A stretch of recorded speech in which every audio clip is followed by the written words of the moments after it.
Assalamualaikum warahmatullahi wabarakatuh. Mengenai kisah 6 syuhada FPI yang dibantai oleh pihak oknum kepolisian, ya teman-teman, yang sampai sekarang pelakunya sudah dibebaskan dari jerat hukum. Nauzubillah min zalik. Katanya itu banyak dari orang-orang timur ya, yang menjadi polisi ditugaskan untuk membantai daripada Habib Rizik Syihab, tapi sayangnya digagalkan oleh 6 syuhada FPI, 6 laskar syuhada FPI. Mari kita lihat di sini penjelasan dari Habib Hanif Alatos. Andi Oktawian, pengawal IBHRS yang paling tua yang telah mempersiapkan pernikahannya. Namun 1 bulan sebelum pernikahan dilangsungkan, Andi Oktawian menjemput kematian syahidnya dalam peristiwa berdarah KM 50. Rahimahullahu rahmatal abrar. Allah. Yang kedua, Syahid Ahmad Sufyan bin Suparji. Ahmad Sufyan yang dikenal dengan panggilan Ambon berumur 26 tahun. Seorang pemuda tamatan SD kemudian melanjutkan paket C, belum ada ikatan pernikahan.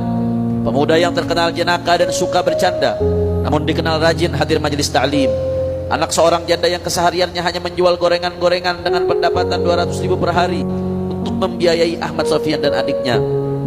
Menurut keterangan kawan-kawannya, Ahmad Sufyan meminta wangian untuk dipakai di dalam mobil, sebelum akhirnya Ahmad Sufyan dengan wangian yang dipakainya menjadi saksi harumnya darah Ahmad Sufyan yang mati syahid dibantai dalam kasus KM 50. Allahu Akbar. Yang ketiga, Syahid Lutfi Hakim bin Dainuri. Lutfi Hakim adalah tamatan sekolah menengah atas atau SMA. Umurnya 25 tahun. Ibundanya hanya seorang ibu rumah tangga dan ayahnya seorang tukang dan buruh harian lepas di proyek bangunan. Lutfi Hakim biasa menjadi pengemudi ojek online. Menurut keterangan di dalam sepekan mungkin ada 2 atau 3 kali dapat pelanggan, dikarenakan dalam masa pandemi COVID-19 itu pun hasil ojek online-nya digunakan untuk servis motor dan keperluan sehari-hari. Namun Lutfi mencari tambahan penghasilan yang halal dengan melatih remaja di lingkungannya untuk main bola 2 kali sepekan dengan honor Rp50.000 setiap latihan, sehingga dari melatih tersebut Lutfi Hakim kisaran Rp100.000 sampai Rp400.000 per bulan. Pemuda yang rajin ibadah, sopan serta ramah terhadap kawan-kawan dan tetangga. Dalam pesan WA terakhir Lutfi Hakim saat sedang berada di markas DPP FPI Petamburan kepada ayahnya, yakni meminta sang ayah selaku orang tua untuk ridha dan ikhlas kepadanya. Pesan tersebut menjadi pesan terakhir yang diterima keluarga sebelum mati syahid dalam peristiwa pelanggaran HAM berat KM 50. Rahimahullahu rahmatal abrar wa hasyarahu mahasyuhada'il akhyar. Amin ya rabbal alamin. Kemudian berikutnya Syahid Faiz Ahmad Syukur bin Syuhada. Faiz pemuda berumur 22 tahun, seorang anak sulung seorang mahasiswa semester 5 di Universitas Jakarta, dengan mengambil jurusan ilmu komputer dan teknik informatika untuk menjadi seorang digital graphic designer. Faiz sehari-hari menjual logam mulia. Dengan penghasilan itu digunakan untuk membiayai kuliah dan membantu adik-adiknya serta membantu ibunya. Bahkan Faiz sering menyampaikan kepada ibunya akan menyekolahkan kedua adiknya. Faiz pernah belajar di pondok pesantren beberapa tahun, sehingga memiliki semangat ibadah dan mengaji yang tinggi, bahkan memiliki suara yang indah baik dalam azan maupun membaca Al-Quran, serta kemampuan bela diri dan skill olahraga sunnah memanah yang mumpuni, dan digunakan ilmunya tersebut untuk melatih anak-anak belajar memanah tanpa dibayar. Faiz begitu kuat memiliki tekad untuk meninggal dalam keadaan mati syahid. Itu dibuktikannya dengan setia mengisi formulir dalam lamaran pekerjaan pada kolom cita-cita dengan isian mati syahid. Bahkan Faiz sempat membuat channel YouTube dengan nama Inmasya, yang merupakan singkatan dari Insya Allah Mati Syahid. Yang menariknya, dalam channel tersebut baru mengupload 6 video seperti memberikan isyarat atas 6 syuhada KM 50. Bahkan menurut keterangan di hari Sabtu tanggal 5 Desember, 2 hari sebelum Faiz menyebut kematian dalam syahidnya, Faiz meminta ibundanya untuk menyediakan seragam laskarnya untuk berangkat ke Petamburan seraya berkata, doain ya ma. Ternyata itu merupakan kata-kata terakhir yang didengar sang ibunda. Kawan-kawan Faiz mengutarakan bahwa Faiz sering meminta doa mati syahid serta doa orang tuanya. Faiz menggapai kematian dalam kesyahidan dalam peristiwa pelanggaran HAM luar biasa KM 50. Rahimahullahu rahmatal abrar. Syahid Muhammad Suci Kadafi Putra bin Hendra Mulyana. Suci Kadafi, pemuda berusia 21 tahun, anak kedua dari 2 orang bersaudara. Seorang mahasiswa lulusan Universitas Dharma Persada Duren Sawit Jakarta yang belajar di Fakultas Perkapalan.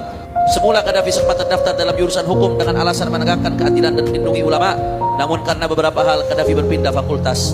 Suci Kadafi terkenal saleh, rajin mengikuti majelis ta'lim di berbagai wilayah di Jakarta termasuk kegiatan FPI. Bahkan saat Suci Kadafi dalam tugas kewajiban untuk menjaga keamanan di markas FPI Petamburan, tetap mampu menuntaskan tugas akhir skripsinya dengan segala risiko yang ada. Namun totalitas khidmahnya dengan tetap apik dalam membagi waktu dalam penuntasan kewajiban perkuliahan. Suci Kadafi dapat menuntaskan dengan hasil nilai yang istimewa cum laude. Bulan September 2021, menjadi hari wisuda suci Qaddafi. Namun kekejaman pelanggaran HAM KM50 menjadikan momen tersebut berganti menjadi mati syahidnya pada tanggal 7 Desember 2020 Masehi, setahun sebelum wisudanya. Berikutnya Syahid Muhammad Reza bin Murtani. Muhammad Reza, pemuda berumur 20 tahun yang memiliki kecintaan kepada ulama dan habaib, serta memiliki tekad kuat ingin membahagiakan ibundanya karena ayahnya telah meninggal dunia sejak Muhammad Reza berusia 3 bulan. Muhammad Reza bekerja sebagai hansip di salah satu wilayah demi membantu ibundanya yang merupakan seorang pedagang nasi warteg. Menariknya, di sela-sela kesibukannya dalam mencari nafkah sebagai seorang hansip yang gajinya tidak seberapa, Muhammad Reza juga menjadi anggota FPI. Dalam buku catatan pribadinya, ternyata Muhammad Reza memperoleh gaji 200.000 setiap bulan, kemudian disisipkan 20.000 untuk mencicil seragam FPI, kemudian bersedekah 10.000, sisanya disisihkan untuk diberikan kepada ibunya, saudara. Dengan keterbatasannya dalam keuangan, namun bercita-cita membelikan rumah untuk sang ibu tercinta. Kecintaan dan baktinya kepada orang tua membuahkan hasil. Pasca terbantainya Muhammad Reza dalam peristiwa berdarah KM50, keluarga Muhammad Reza telah memiliki rumah di wilayah Cibinong, Jawa Barat. Masya Andi Allah, Oktawian, luar biasa ya teman-teman. Dari 6 laskar FPI ini luar biasa kejamnya ya oknum polisi teman-teman di dalam kasus pelanggaran HAM berat di KM50 yang menewaskan 6 laskar syuhada FPI ya teman-teman semua.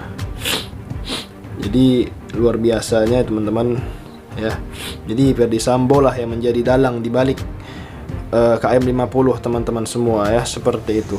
Nauzubillahi min zalik.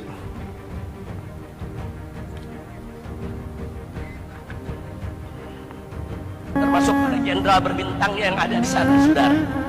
Kalau kalian gentleman, kalian berani, kapan mau perang dengan kita? Sebutkan tanggalnya, sebutkan harinya, sebutkan jamnya, sebutkan tempatnya. Berapa pasukan yang mau bawa? Kami akan bawa pasukan yang sama. Ayo kita perang. Jangan berbuat pengecut. Saya sedang jalan dengan istri, dengan cucu, anak-anak kecil, saudara. Ada 15 lebih wanita yang ikut dengan kita, lebih dari 10 bayi yang ikut dengan kita. Mereka sergap di jalan tol, saudara. Yang mereka incar memang mereka membunuh saya kok. Mereka ingin ciptakan kecelakaan. Belasan mobil yang mengejar kita, saudara. Mereka ingin ciptakan kecelakaan di jalan MBZ, jalan tol sebelah atas, saudara. Jadi kalau saya dibuat celaka, mobil terbalik, jatuh ke bawah, orang akan menganggap itu kecelakaan, saudara. Wayamkuruna wayamkurullah, wallahu khairul makirin. Mereka ingin berbuat makar, saudara, tapi Allah, saudara, maha membalas segala makar. Dan Allah sebaik-baiknya yang membalas segala makar, saudara. Tapi memang peristiwa itu kita harus bayar mahal. 6 laskar FPI diculik karena mereka tidak berhasil mengejar kami, tidak berhasil menyergap kami, dan kami bersama laskar yang lainnya berhasil diselamatkan di satu tempat, saudara. Nah, akhirnya 6 laskar kami yang tertinggal di belakang, yang memang 6 laskar ini luar biasa perjuangannya untuk mencegat di sepanjang jalan MBZ.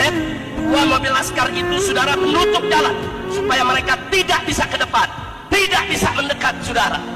Jadi setelah beberapa mobil mencoba masuk, mencari mobil saya, mau menyerempet mobil Habib Hanif, saudara. Nah, bahkan begitu dilihat di Habib Hanif buka jendela, dari sana ada buka jendela, keluarkan tali. Luar biasa ya teman-teman ya. Enggak di dunia, di akhirat ya. Tunggu saja nanti untuk para pembantai di kasus KM50 ini. Pelanggaran HAM berat teman-teman semua. Nauzubillahi min zalik, di dalam upaya membunuh Al-Habib Muhammad Rizik bin Husain bin Syihab bersama keluarga. Nauzubillahi min zalik teman-teman. Ya. Ya Allah. Sekian video kali ini. Jangan lupa subscribe MPH channel teman-teman. Terima kasih. Assalamualaikum warahmatullahi wabarakatuh.